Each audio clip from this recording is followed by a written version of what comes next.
वैसे कितने ही चीखते रहो, लेकिन बात यही सत्य है। योगी जी ने यूपी में। हाँ हाँ, ये अतीक अहमद और ये सब नीतिवान व्यक्ति, राजनेता जिस दिन अपनी नीति पर आते हैं ना, उस दिन इनको रगड़ रगड़ के भिगो भिगो के पीटते हैं। राम रहीम क्या शर्म में, रामविलास शर्मा और ये सारे 2 दिन पहले तक भी जाके वहाँ पैसे भी दे आए। मान लो हमारे भोजन को अशुद्ध कर दिया, मार मारी हमें, और हमें यहाँ अभी इतने बड़े मंत्री की बातें हमें मिल रही। समझ लो हम राजा। शिवाजी महाराज को तो पता था नीति। यहाँ से तो प्रश्न गया है आपके पास, जाते जाते उत्तर बन गया। क्या कहना अंकल, 2 मिनट रुको, वो पत्थर पड़ा हुआ बड़ा सुंदर लग रहा, वो लेके आता हूँ, जेब में डाल दो, फिर आपके साथ चलूंगा। छुड़वा के हाथ और भाग जाओ, बाहर नो दो गया। इसीलिए इस मुंह को बंद करके रखो, सील लो मुंह को। वो भी दब जाते, 5 गाँव मांग रहे थे, 50 दे देता तो एहसानमंद हो जाते ना। ओम। जो अर्थशास्त्र के और राजनीति के भी विद्वान थे, उनकी एक नीति आती है और प्रसिद्ध है कणिक नीति के नाम से। कणिक जो कहता है कि एक राजा को अपने शत्रुओं से क्या नीति अपनानी चाहिए, वो नीति का नाम है कणिक नीति। और ये क्यों महत्वपूर्ण है वो मैंने बताया था कि संसार में आप चाहे डॉक्टर है, इंजीनियर है, टीचर है, मजदूर है, घर बनाने वाले हैं, बेचने वाले व्यापारी हैं, नेता हैं, अभिनेता हैं, प्रसिद्ध हैं, अप्रसिद्ध हैं, साधु हैं, संत हैं, सन्यासी हैं, आप कुछ भी हैं, किंतु आपके शत्रु अवश्य रहेंगे। और शत्रु रहेंगे तो आपको ये तो पता होना चाहिए कि शत्रुओं से व्यवहार कैसा करना है, क्योंकि शत्रु है तो उनके साथ व्यवहार करना भी आना चाहिए। ना होते शत्रु तो कोई बात नहीं, लेकिन क्योंकि अब होते हैं सबके, जिसने जन्म लिया तो पता होना चाहिए ना किससे क्या व्यवहार किया जाए, क्या चर्चा करनी चाहिए, कैसे उससे जीतना है और कैसे उसको हराना है, ये सब हमें पता होना चाहिए। तो भले ही कणिक ने विद्या धृतराष्ट्र को जिताने के लिए दी थी, लेकिन वो विद्या तो जीतने वाली थी ना, इसीलिए कणिक नीति महत्वपूर्ण है, वो सबके लिए आवश्यक है। प्रारंभ करते, अंधा बनने का अवसर आने पर अंधा बन जाएं,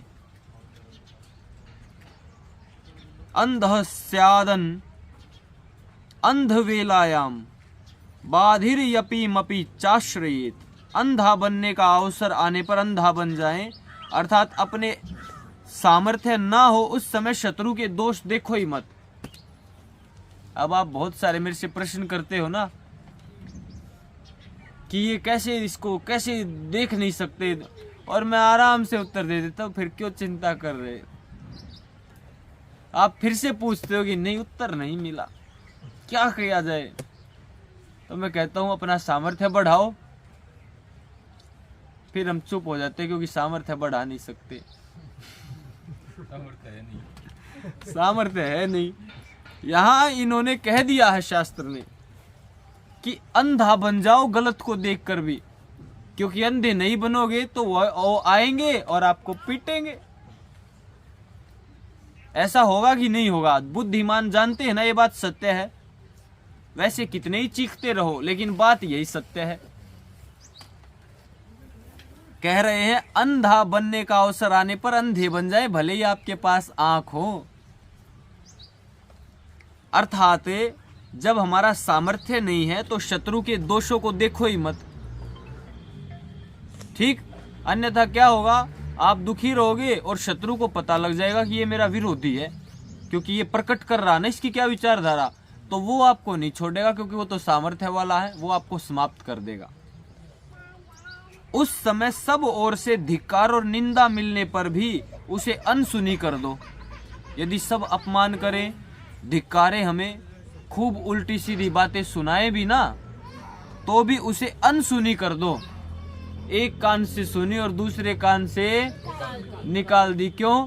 क्योंकि अगर सुन के अंदर रख ली तो शत्रु को पता लग जाएगा कि इसके मन में क्या चल रहा है, क्योंकि अंदर रखेंगे ना। गहरी बात बताता हूँ, हमने शत्रु की कुछ बात अंदर रख ली, अपमान मान जो भी अंदर ही रख लिया, तो अपने किसी मित्र के सामने तो प्रकट कर ही देता है कभी ना कभी व्यक्ति।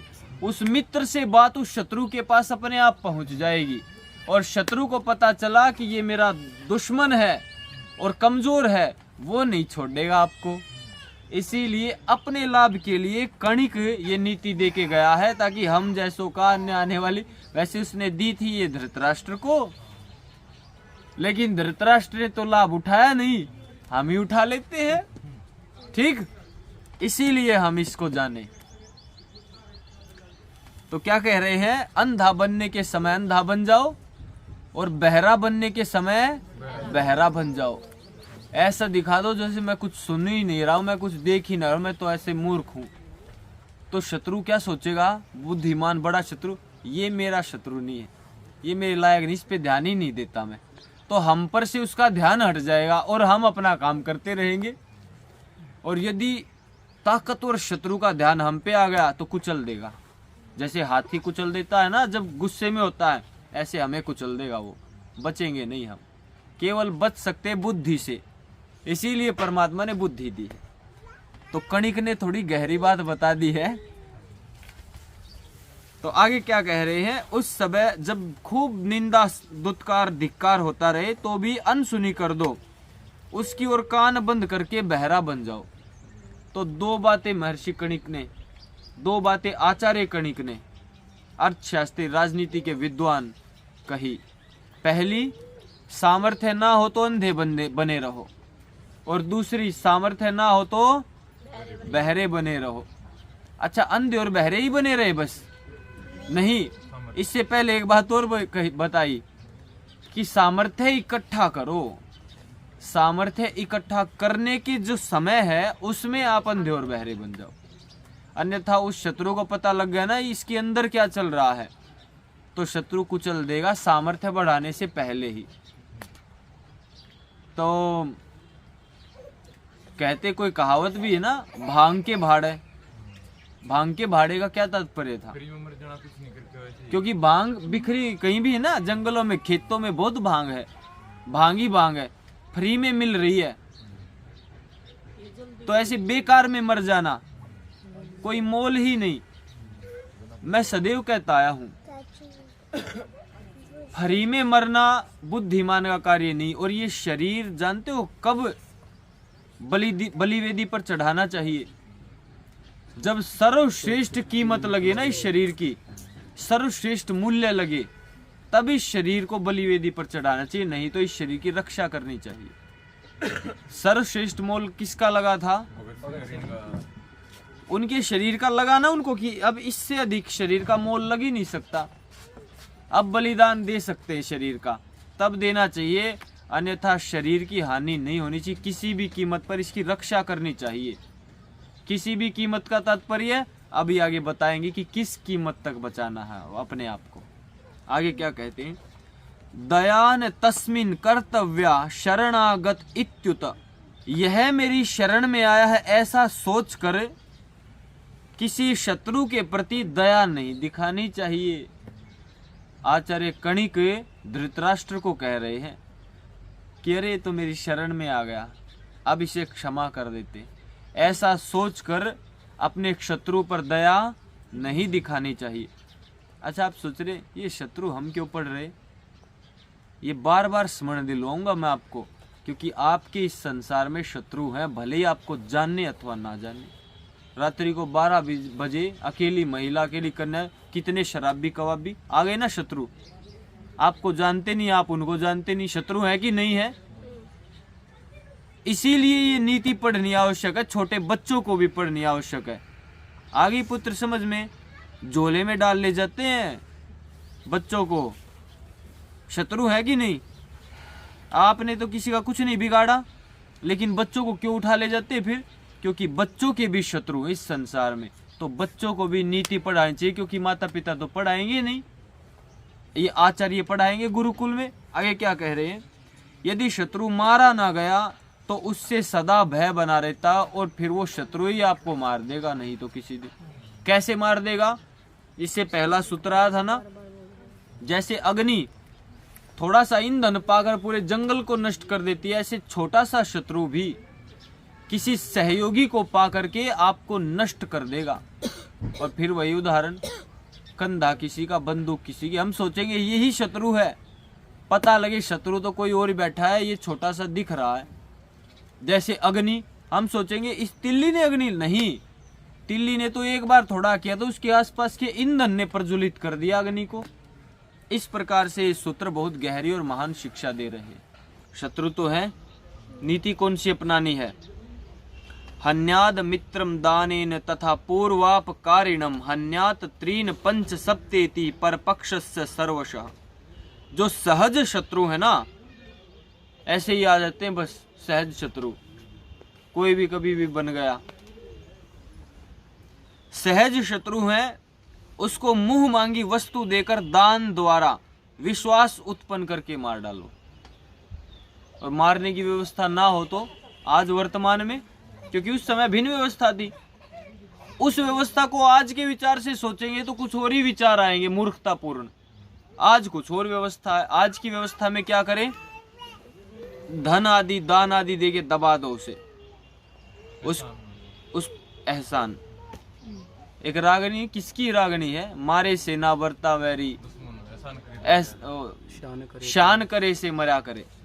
शान करे तय मरा करे, तात्पर्य ये शान करने से मर जाता है, मारे से दुश्मन नहीं मरता है ना? ऐसा कुछ होता है। अलग अलग नीति अलग अलग व्यक्ति और परिस्थिति पर अपनाई जाती है। क्योंकि धृतराष्ट्र को ही पूर्ण रूप से परिस्थिति का पता था, उस परिस्थिति का आचार्य को नहीं पता था। आचार्य नीति को जानता था, राजा धृतराष्ट्र परिस्थितियों को जानता था कि कौन किसके कान भर रहा, कौन क्या कह रहा, कहां से क्या बात आ रही, कहां से क्या बात आ रही है, वो सबसे ऊपर बैठा था, उनको इन सूक्ष्म बातों का पता था। जी को बुलाया, आइए नीति की बात लाइए निकाल निकाल के, मैं ढूंढूंगा उनमें से कौन सी मैं कहाँ लगाऊं अभी। अब वो धृतराष्ट्र के ऊपर था, उसने कौन सी बात से शिक्षा ली अथवा किसी से नहीं ली, वो उसके ऊपर। ऐसी आपको सारी बात जाननी है, परिस्थिति देखकर उनको अप्लाई करना, कहाँ कौन सी चीज लागू होगी।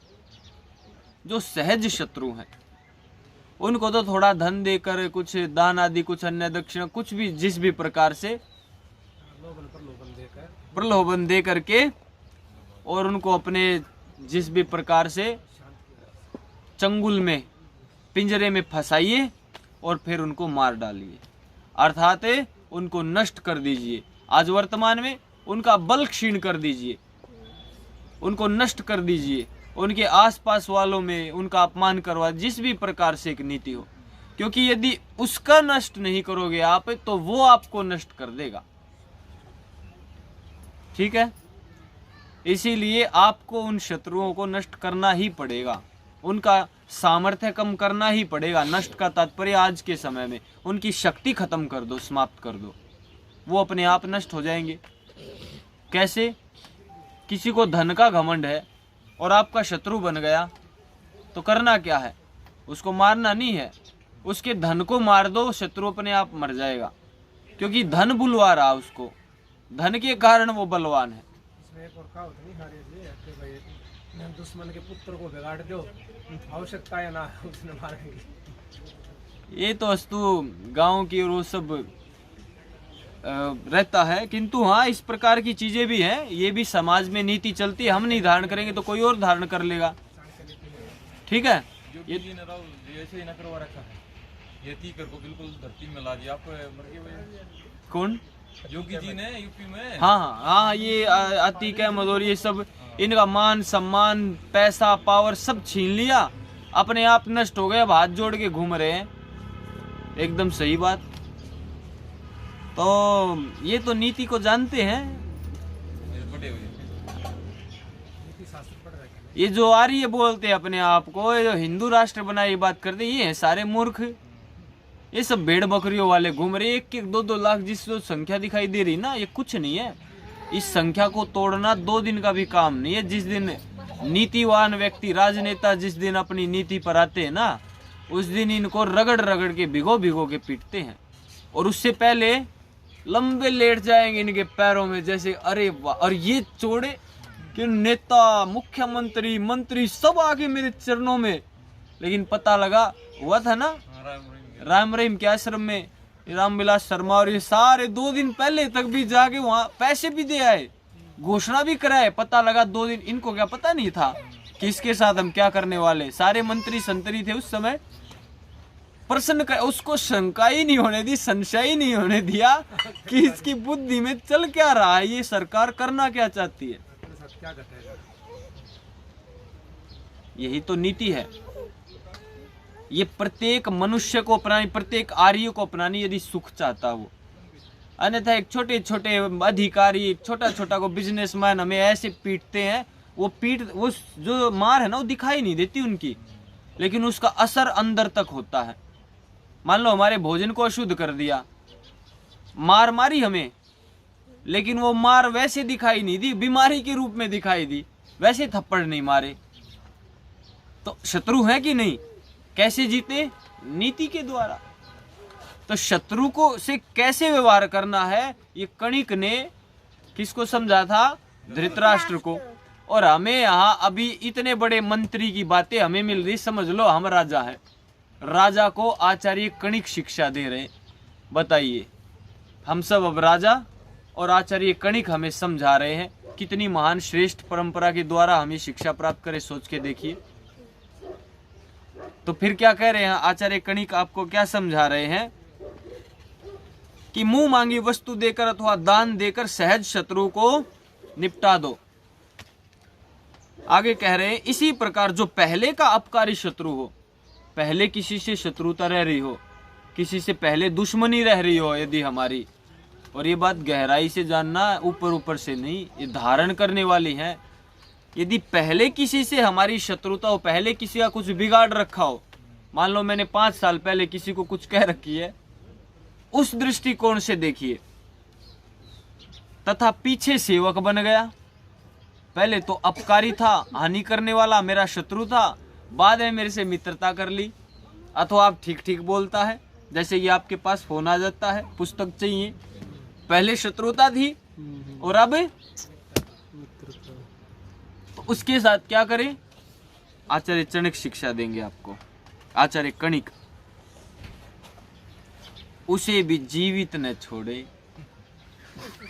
अब जीवित न छोड़े, मार तो सकते नहीं, ये संविधान है। तो फिर आपको क्या करना है?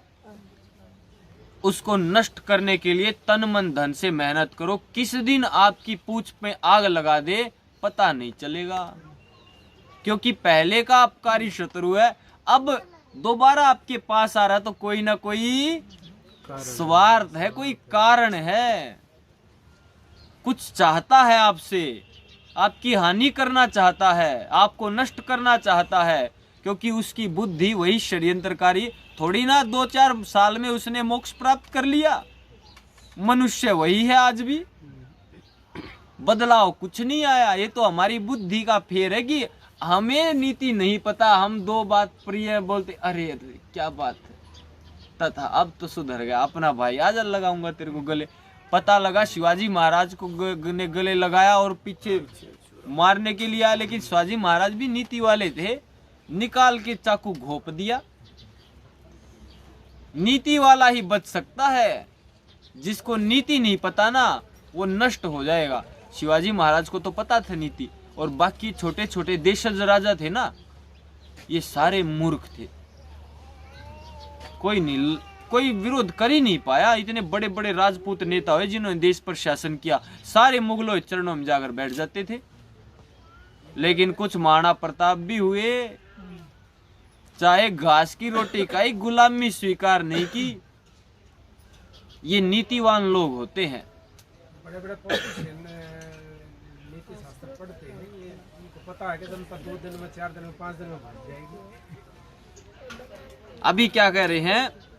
शत्रु के त्रिवर्ग, पंचवर्ग और सप्तवर्ग का सर्वथा नाश कर दो। ऐश्वर्य का, उत्साह का, मंत्र शक्ति का, इनका नाश कर दो।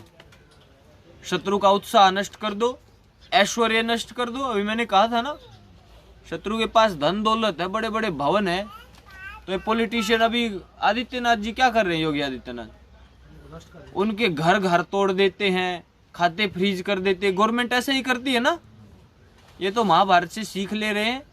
अच्छा, हमारे शास्त्रों की कॉपी कर रहे हैं।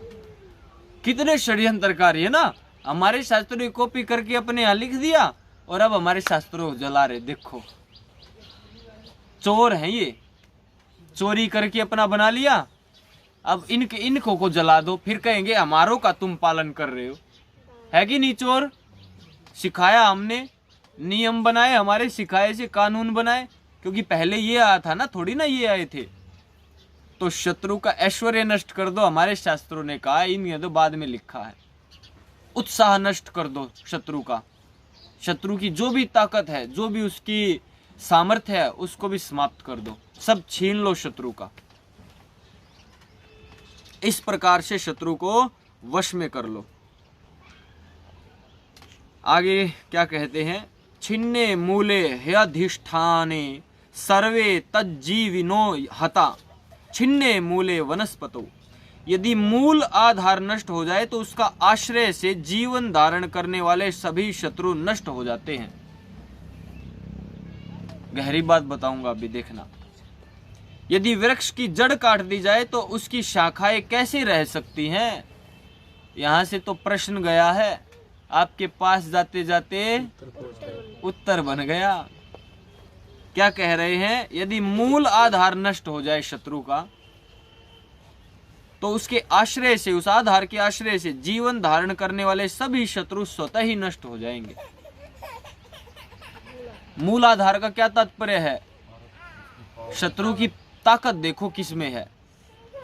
यदि बंदूक चला रहा कोई, तो ये मत देखो बंदूक चलाने वाला शत्रु है, ये देखो इस बंदूक चलाने वाले के पीछे कौन है, कौन खड़ा, किसने बंदूक दी, धन कहां से मिल रहा है। उससे शत्रुता तो है ही, लेकिन वो छोटा शत्रु है।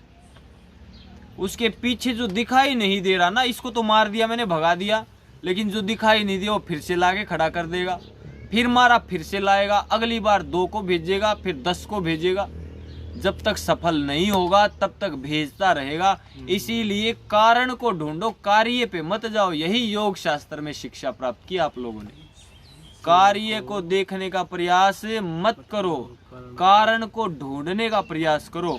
स्थूल पदार्थ में कुछ मत देखो, सूक्ष्म पदार्थ की ओर जाओ। बुद्धि जिसकी सूक्ष्म है वही आगे बढ़ेगा, वही जीवित रहेगा, वही सुखी रहेगा। बाकी सब दुखी रहेंगे और मरेंगे, लुटेंगे, पिटेंगे। पाखंड, अंधविश्वास, भूत प्रेत, डाकनी साकनी, गंडा ताबीज, इनमें ही पड़े रहेंगे बाकी सब। तो आधार नष्ट करना है। हमारे पूर्वजों ने, कुछ लोगों ने पढ़ लिए, कहावत पढ़ ली तो ये बताने लग गए समाज में। समाज बोला हाँ हमें नहीं महाभारत पढ़नी, तो बोले अच्छा बेटा पढ़, आगे जरूर मानेंगे। बोले कैसे?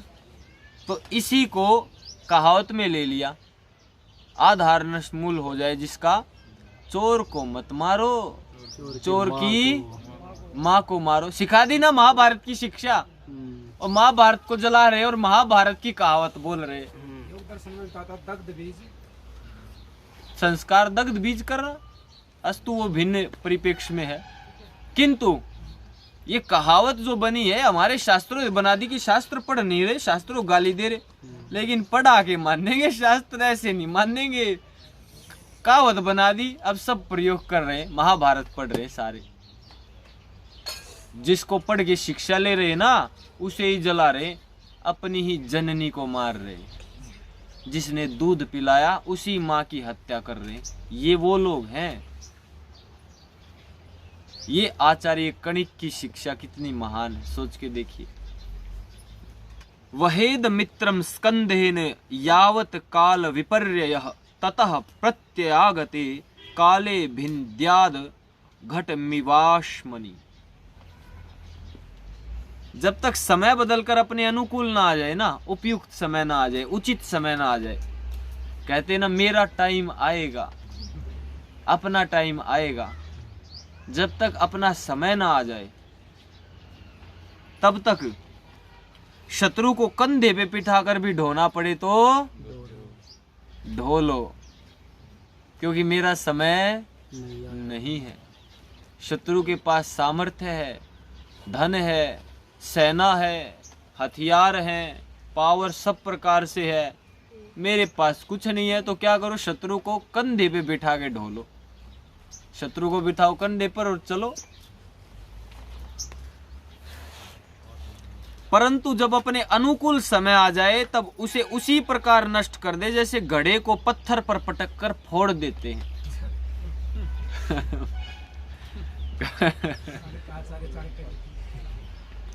आचार्य कणिक नीति। तो आचार्य कणिक नीति, जैसे घड़ा होता है मिट्टी का, उसको पानी पियो खूब, और जब काम का ना रहे, भाई अब ठंडा पानी नहीं देता है ये, तो क्या करो, पटक के फोड़ दो। जैसे घड़े को फोड़ देते पटक के पत्थर पे, ऐसे उस शत्रु को पटक के फोड़ दो, जैसे ही तुम्हारा सामर्थ्य बढ़ जाए।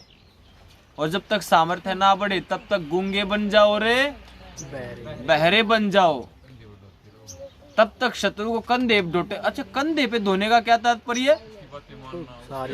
उसको इतना चढ़ा दो कि जिस संसार में आपसे महान कोई नहीं, आपसे बलवान कोई नहीं, आप तो इस संसार को बहुत आगे लेके जाओगे। ऐसे उसको इतनी बड़ी बड़ी बातों से कि वो फूल जाए, उसको कंधे पे बैठा लो एकदम। वो है इतना, उसको दिखाओ तुम इतने हो, तो वो झूठी प्रशंसा में फंस जाएगा, अपना सामर्थ्य बढ़ा नहीं पाएगा। फिर जिसके आसपास चापलूस इकट्ठे हो जाए ना, वो भले ही कुछ दिन चल जरूर सकता है, लेकिन महान नहीं बन सकता। उसका सामर्थ्य उस दिन से कम होता चला आता है, क्योंकि चापलूस इकट्ठे हो गए। और ऊपर से अधार्मिक है। यदि धार्मिक के आसपास चापलूस हो तो धार्मिक निकाल ले जाएगा, उनसे कुछ ना कुछ करवा ले जाएगा, वेद का कार्य करवा ले जाएगा उनसे, शूद्रों से। और यदि अधार्मिक के आसपास चापलूस इकट्ठा हो गए तो अधार्मिक को अधार्मिक मिला। कह रहे थे ना, गप्पी को गप्पी मिला, बोले गप्पी जी, है ना। झूठे को झूठा मिल गया, अब झूठ की चर्चा चलेंगी। एक अधार्मिक को चापलूस मिल गए, नाश करके छोड़ेंगे उसका, तो आप चापलूस बन जाओ उसका नाश करने के लिए। आप उसके शत्रु हो ना, जिसके भी आप शत्रु हो, उसकी इतनी बड़ाई करने लग जाओ, इतनी बड़ाई करने लग जाओ, उसको भिगो भिगो कर बड़ाई में मार दो, शहद में, इतने शहद में कि मक्खी डूब जाती है ना शहद में। मीठा रस होता है ना, मक्खी आएगी, थोड़ा चखी, क्या बात है, इसको तो फिर से चाहिए। ऐसे ही आप उसको इतनी अच्छी बात बोलो कि वो कहे और सुनाओ, फिर उसको और मीठी बात, फिर कहे और बताओ, ऐसे और बताओ, उसको है ना ऐसे सुनने में मजा आएगा, वो सामर्थ्य नहीं बढ़ाएगा। पहले कह दो आपकी इतनी सेना है, इतनी सेना, संसार में कोई नहीं जीत सकता, फिर सेना पे मेहनत ही नहीं करेगा वो। चापलूसी से ये होता, तो उसका तो सामर्थ्य कम हो रहा है, और आप चुपके से अपनी सेना, अपना सामर्थ्य बढ़ा रहे हो, जैसे चंद्रगुप्त मौर्य ने किया था। विरोधियों की सेना में जाके भर्ती हो गया, उनकी सारी चीजें निकाल लाया, और उनको कुछ छोटी मोटी बातें भी बता दी, तो उस पर भरोसा बन गया, उनका ट्रस्ट बन गया कि ये तो भाई अपना आदमी है, ये तो सारी जानकारी दे देता हमें, भरोसे का व्यक्ति है ये तो। विरोधियों की सेना में जाकर कितना नाम कमा लिया। फिर अचानक से सारी जानकारी जुटाकर, थोड़ा बहुत अपनी भी हानि होती है ना, विश्वास दिखाने के लिए कुछ जानकारी देनी पड़ती है, थोड़ा नुकसान उठाना पड़ता है। फिर उनकी सारी जानकारी निकाल के लाया, और क्योंकि उधर अपनी फौज तैयार हो ही रही थी, पहले ही आते ही अपना फौज को खड़ा करके बोल दिया कि ये छेद है उनमें, बस इन छेदों का प्रयोग करना है, उनके अंदर घुस के आर पार निकल जाएंगे। सूक्ष्मता से देखा है ना। इधर अपने वाले स्वार्थियों को कह दिया राजा तुम ही हो, देश के राजा बनोगे, बस इन विदेशियों को मार दो। छोटी मोटी नीति नहीं थी, सबको एक करके ऐसा मारा, बहुत जबरदस्त मार मारी थी। सिकंदर तो मर के ही पेंडा छूटा था, पीछा ऐसे नहीं छूटा था। और सेल्यूकस ने अपनी पुत्री का विवाह किया। तो ये कणिक की नीति, आचार्य कणिक, आचार्य चाणक्य से पहले की ये नीति महाभारत से हमें प्राप्त हो रही। अब शत्रु किसका नहीं है, बच्चों का भी होता है। तो बच्चों को भी क्या करना है, अभी कोई आपको बहला फुसला के लेने आ जाए और पता है माता नहीं, पिता नहीं, कोई बड़ा नहीं, और ये मेरे से ज्यादा बलवान है, ये मुझे उठा के लेके जाएगा, उसकी आंखों में देख लो, उसकी बातों में देख लो, चॉकलेट दे रहा, कुछ और दे रहा, तो आपको क्या करना है, अंकल तो आप बोलते ही हो किसी किसी को, तो हमें भले ही अंकल मत बोला करो, उनको जरूर बोल दिया करो, ठीक। तो क्या कहना, अंकल 2 मिनट रुको, वो पत्थर पड़ा हुआ बड़ा सुंदर लग रहा है, वो लेके आता हूँ, जेब में डाल दो, फिर आपके साथ चलूंगा। अंकल के अच्छा उठा रहे हो अंकल, 1 मिनट छोड़ना, इन दोनों हाथों से उठाऊंगा, छुड़वा के हाथ और भाग जाओ। 9-2-11 9-2-11 तात्पर्य ये जो हमारे पैर है, पैरों से तेज गति से भागना और शीघ्रता से वहां चले जाना जहां आपको लगता है यहाँ मेरी रक्षा हो जाएगी, उस व्यक्ति के पास, उस भवन में शीघ्रता से घुस जाना। तो नीति का किसको, हाँ पुत्र, उससे बढ़िया उसको पत्थर उठाने की एक्टिंग करने लग गया, फिर 9-2-11 की वजह उसको पत्थर ही ना मार दिया। ये और अच्छा, जैसे पत्थर उठाने लग गया तो 9-2-11 होने की अपेक्षा पत्थर उठाकर उसके चेहरे पे ही ना मार दे। तो लेकिन पुत्र जब हाइट छोटी हो आपकी तो बड़ी हो गई, उनका हाथ नहीं पहुंचेगा और पहुंच भी जाएगा ना तो मार भी दिया तो उनकी आंख जब वो हो जाएगी ना, फूट जाएगी, तो भी आपको पकड़ ले जाएगा। वो बड़े व्यक्ति में तो बल अधिक होता है ना, तो सामर्थ्य कम हो तो टकराना नहीं चाहिए, वहां से निकल जाओ। ठीक, जो सामर्थ्य बढ़ जाए ना तो फिर मारो, फिर पत्थर की भी आवश्यकता नहीं, एक मुक्का लगेगा वो कई बार घूमेगा, इतना सामर्थ्य बना लो। ठीक, तो नीति का प्रयोग बच्चों को भी पता होना चाहिए। अभी देखो बुद्धि लगा रहे स्वयं की भी है, तो इसीलिए शत्रु संसार में सबके, हमें अपनी नीतियों से शिक्षा प्राप्त करनी है। हन्याद मित्रम सांतवेन तथा दानेन वा पुनः तथैव भेद दंडाभ्याम सर्वोपायी प्रशांतयेत। साम अथवा दान तथा भेद एवं दंड सभी उपायों द्वारा शत्रु को मार डाले, अर्थात उसे मिटा दे, उसका सामर्थ्य नष्ट कर दे। साम, दाम, दंड, भेद। साम सांत्वना देकर, दुखी है, कोई शत्रु हो गया है और ये भी शत्रु ताकतवर है, तो इसको क्या करो, छोटे मोटे दूसरे शत्रुओं से बढ़ा दो। आपके बारे में ये कह रहा था, वो थोड़ी कह रहा था, लेकिन बस शत्रु वो तुरंत मान लेगा, ये बात कह रहे थे। और सुनिए, 1 महीने बाद आक्रमण होने वाला है, घबरा गया, शत्रु है, कर देगा आक्रमण, ये ठीक कह रहा है, ये इसने जो कहा वो सत्य है, ऐसा जान करके वो उसकी बात मान लेगा और अपने सामर्थ्य को नष्ट करने लग जाएगा धीरे धीरे। ये है साम के द्वारा। लेकिन वो राजा यदि बुद्धिमान है, आपका शत्रु बुद्धिमान है, तो समझ जाएगा कि ये मेरे को उकसा रहा है। बहुत बुद्धिमान है तो नहीं मानेगा, बात सुन अवश्य लेगा। तो साम काम ना आए तो क्या करना, दाम, दाम दो थोड़ा उसको धन दो, घोड़े दो, सैनिक भेजो कि मैं खड़ा हूं आपके साथ।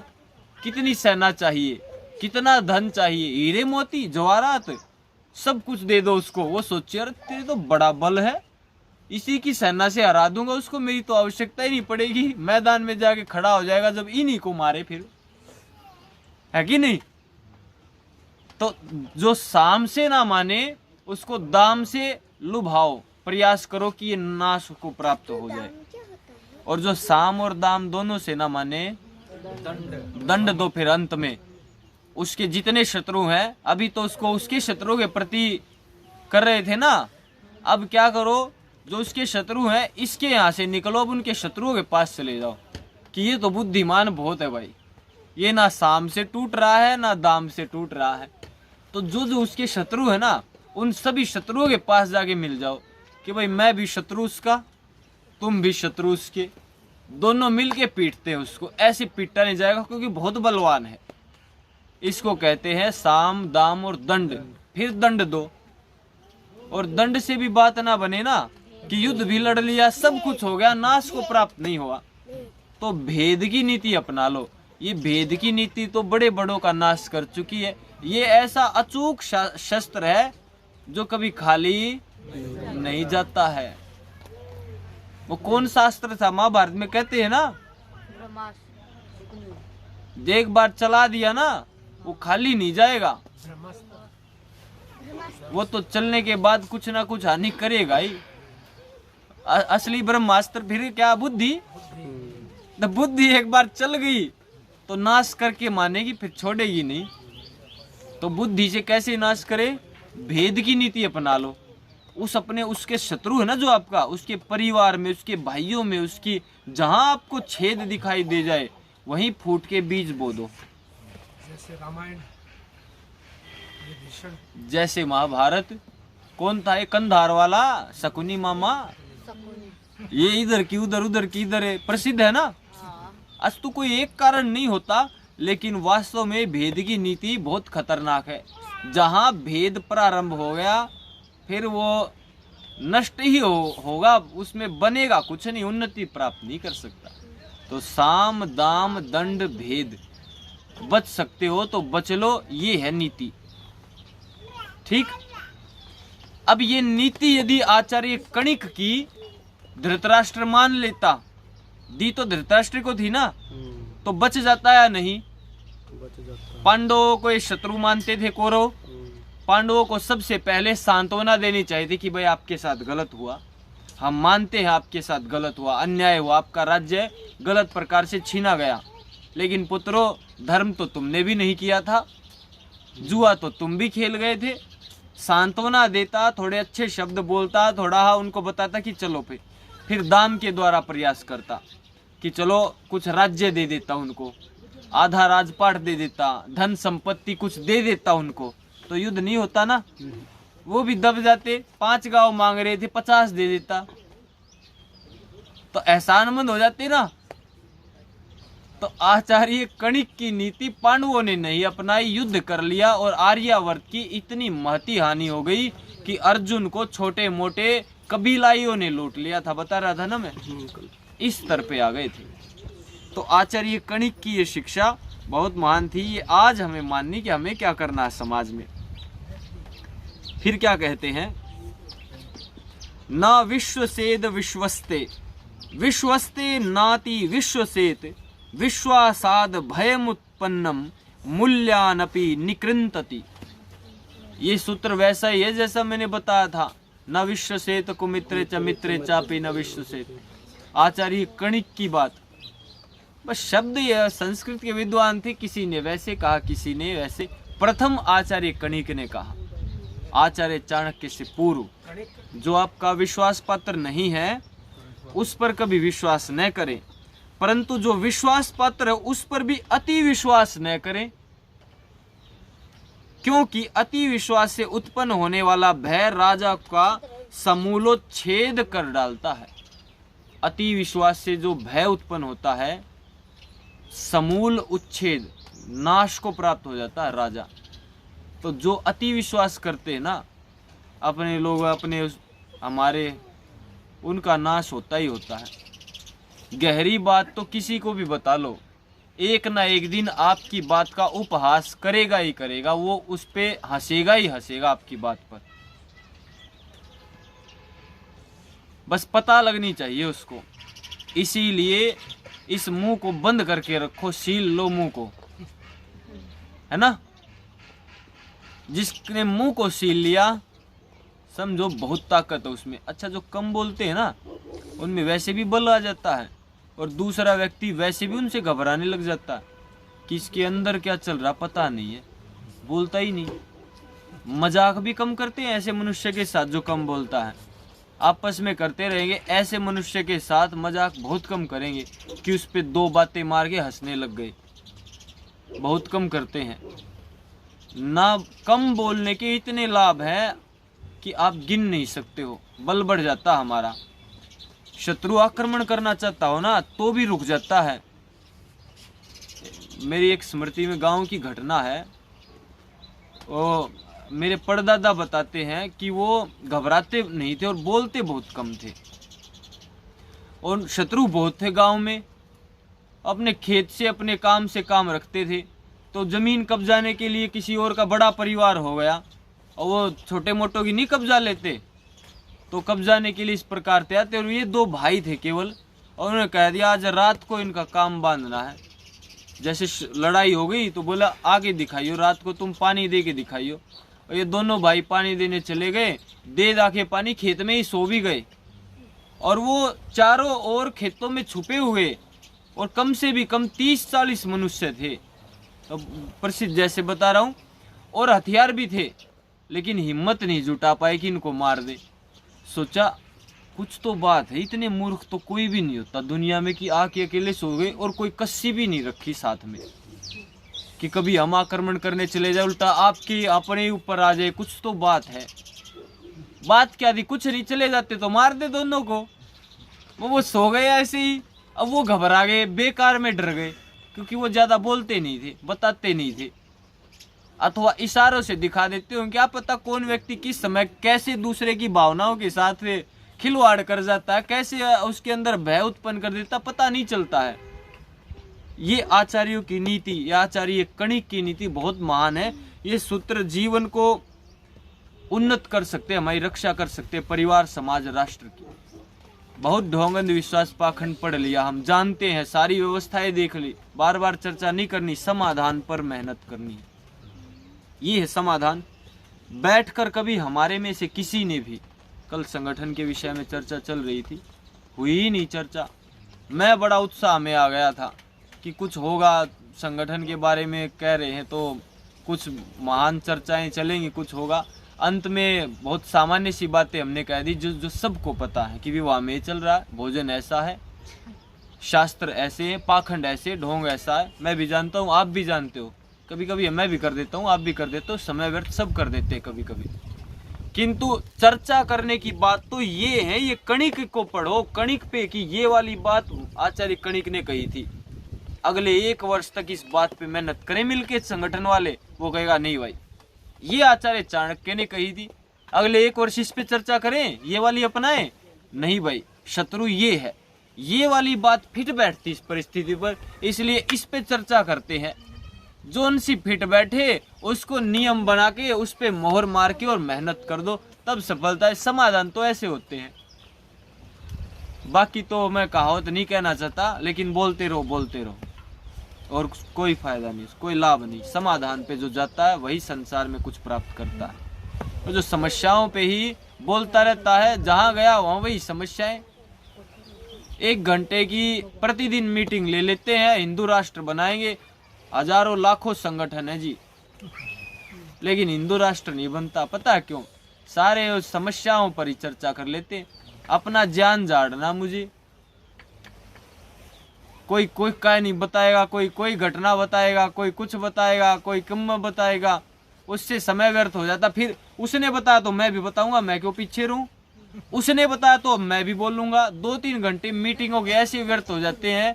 फिर जो ठीक से होते हैं ना, जो थोड़े अधिक बुद्धिमान, जिनको समाधान उनको भी नहीं पता, लेकिन वो पीछे हट जाते कि आया है, यही बात चल पड़ती इनकी। तो समाधान ये नीति है हमारे, इसीलिए हम इनको पढ़ रहे। अन्यथा ये पुस्तक सबके पास हो सकती है अथवा कोई रख सकता है। अभी मेरे को लग रहा है आप लोगों की माताएं ने कहा था कि आधे घंटे से अधिक तो बिल्कुल नहीं लेनी चाहिए, क्योंकि भोजन ठंडा हो जाएगा। तो संजीव जी बैठे हुए हैं आयुर्वेद के विद्वान, तो वो भी समझ रहे होंगे कि ठंडा नहीं होना चाहिए। मंत्र पाठ करते हैं और फिर भोजन की दिशा में आगे बढ़ते हैं। ओम विश्वानि देव सवितर्दुरितानि परासुवा यद भद्रं तन्न आसुवा। ओम